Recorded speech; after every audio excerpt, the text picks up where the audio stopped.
The Crimean sky, once roamed by the majestic Russian jets, now lay eerily silent as winds whispered tales of war. The once bustling air bases, a symbol of Russian air supremacy, now stood charred and abandoned, their runways scorched, echoing with the distant rumble of Ukrainian artillery.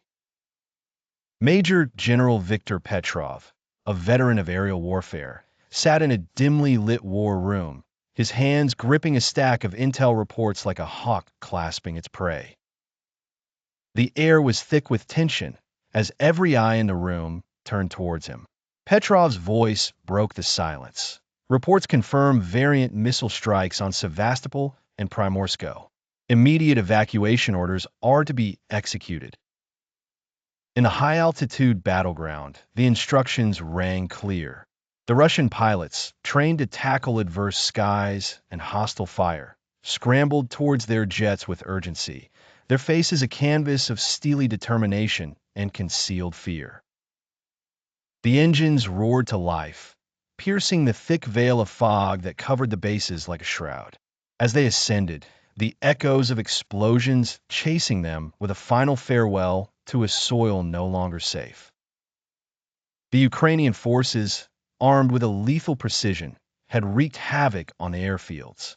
Colonel Alexei Myxlyk watched from afar as the operation unfolded. His strategy, crafted with meticulous detail, was yielding fruit. One less stronghold for the enemy. "We've clipped their wings." Myxlyk breathed a sigh of strategic triumph, knowing this was but a piece of a larger chessboard. In the dense forests near the border, Russian soldiers huddled around a makeshift camp, their faces illuminated by the flickering flames of a campfire. Among them, Captain Igor Sokolov pondered the implications.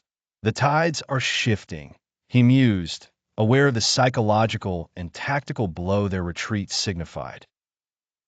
Night fell, masking the scars left behind by the day's battle. As stars sprinkled the Navy's sky, soldiers from both sides caught fleeting glimpses of hope and despair, dreams of victory and fears of defeat. The Crimea crisis had intensified, with every retreat signaling a new strategy, every silence foreshadowing another storm. In Moscow, political maneuverings were at play. Analysts dissected the fallout with cold precision, aware that each move in Crimea reverberated far beyond its borders. The global arena watched keenly, aware that history was being written in real time, on the paper of conflict and ink of resolve. The jets, now relegated to the hinterlands and safe havens, left the Crimea airspace a battlefield of strategy rather than flesh.